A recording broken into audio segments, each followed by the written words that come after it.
Welcome friends, welcome back to the kitchen. Today I'm going to do another stuffed pasta recipe. Not too long ago I did a stuffed manicotti and it was 3 cheeses and I think I put in some spinach.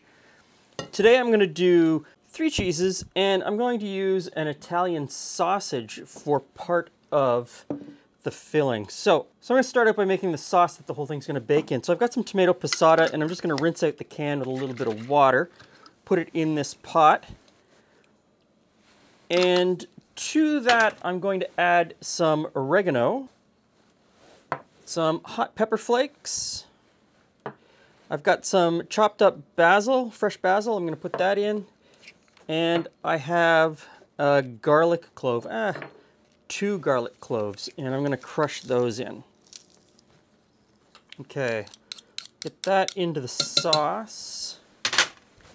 And I've also got a can of chunkier tomatoes just to give a little bit of body to the sauce. So it's not completely smooth, there's a little bit of chunkiness going on. Okay, now I'm going to move that over here and let it simmer away for, I don't know, the 20 minutes or so that it takes me to get everything else together.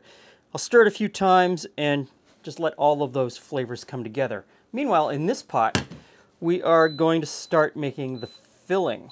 So I'm going to fry off some Italian sausage meat, and I've taken the casings off so we can break this up and get it into really small chunks as it fries off. The sausage is pretty much cooked through at this point. You want to get a little bit of browning on it just to add some flavor and to bring some flavor to the bottom of the pot.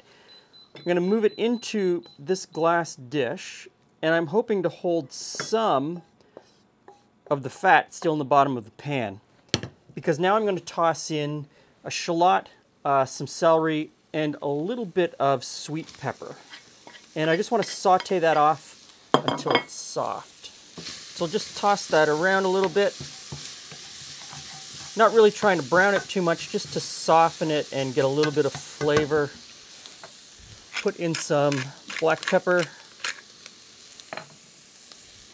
a little bit of salt,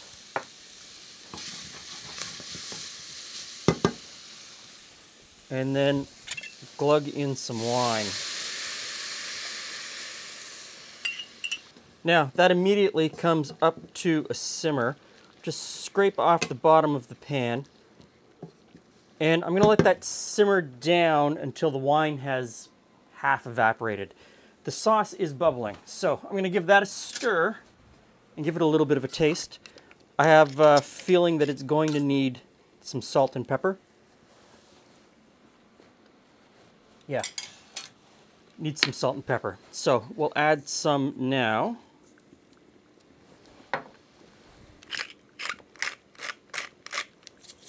And this is also the point where I'm going to put the sausage back into the wine. Stir that in, and we'll just let that cook until the wine cooks out completely and becomes kind of syrupy. The sausage mixture is looking really good, so I'm going to turn that off, and I'm just going to let that cool down a little bit. In the meantime, I'm going to make the next part, which is ricotta, or ricotta, and I'm going to put that in this bowl. 1 egg,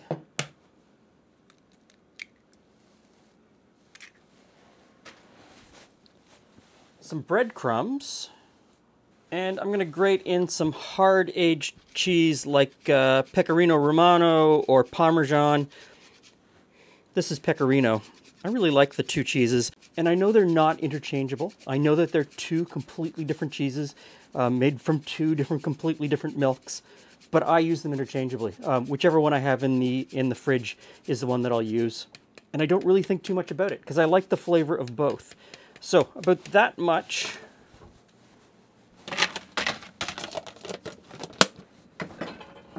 And we'll give that a really good stir to bring it all together. It is all coming together. I've got a pot of salted boiling water on the go here. The crumbled up sausage is cooled down a little bit. It's not cool, but it's cooled down a little bit. I've got the ricotta, egg, and breadcrumb mixture, and I'm going to put that in, mix it together.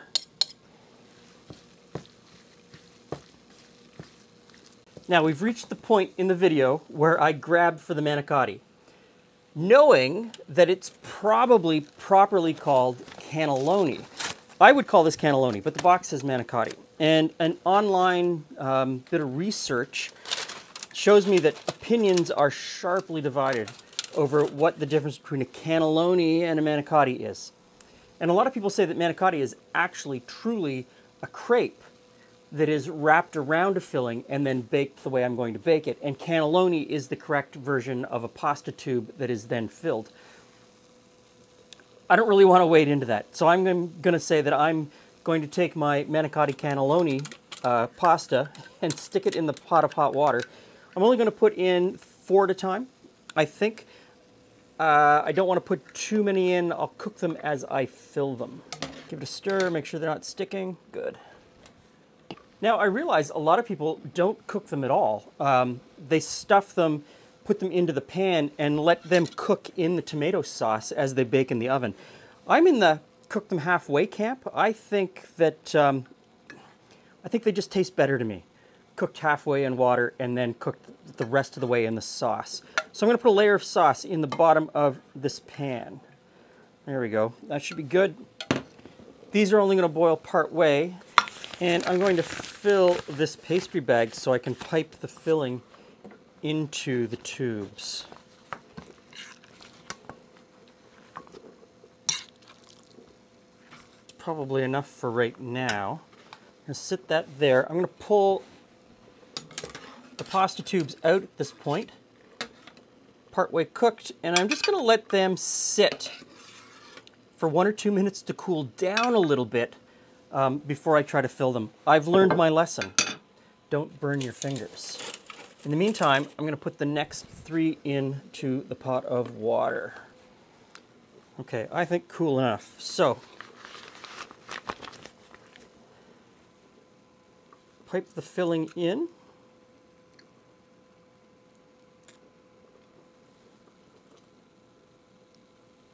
And into the sauce. Now, if you don't have a piping bag, a spoon works just fine. And so now, I guess there's a bunch of things I want you to tell me down in the comments. Manicotti, cannelloni, do you cook them in water before you put them into the pan and fill them? Or do you just fill them dry and let them cook completely in the oven? So many ways you can do this. And what do you fill them with? You know, a full-on cheese and vegetable filling is fantastic. I kind of like this one with this sausage because the sausage already comes with a lot of flavor. But, I mean, you could put anything in the filling. Really, anything. Now that filled 14 tubes. So I'm going to take the rest of the sauce and I'm going to ladle it over top. Make sure that they are completely covered so that when they finish baking, they'll soak up that sauce.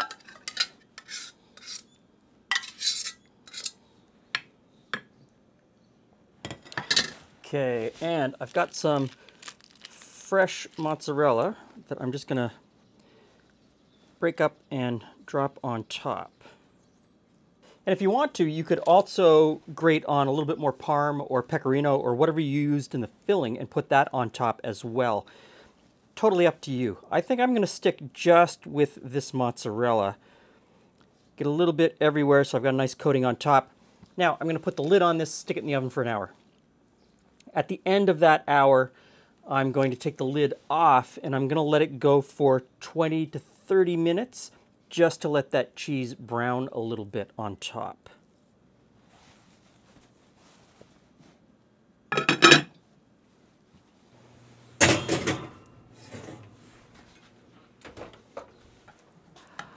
Hi Glenn, hi friends. Hey Jules. That smells super good. Fork and a knife probably. I'm working on it, working on it.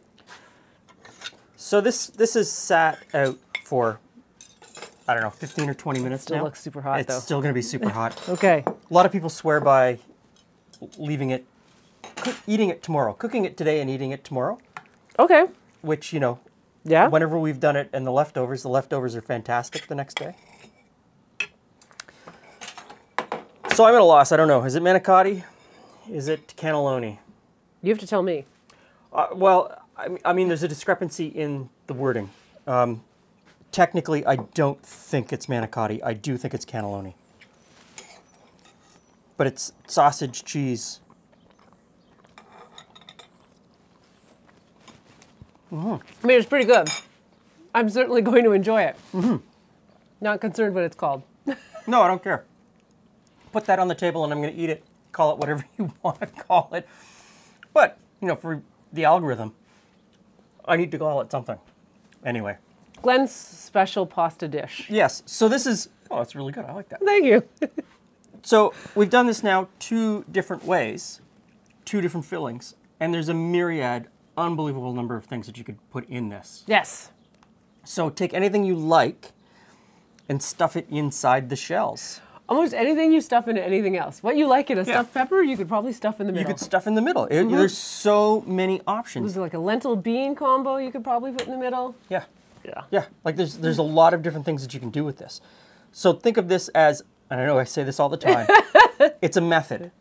It's really just a method. And if you get the proportions down, you'll fill 14 tubes, you'll put it in the oven, and it's going to taste great, no matter what you put inside. Thanks for stopping by. See you again soon.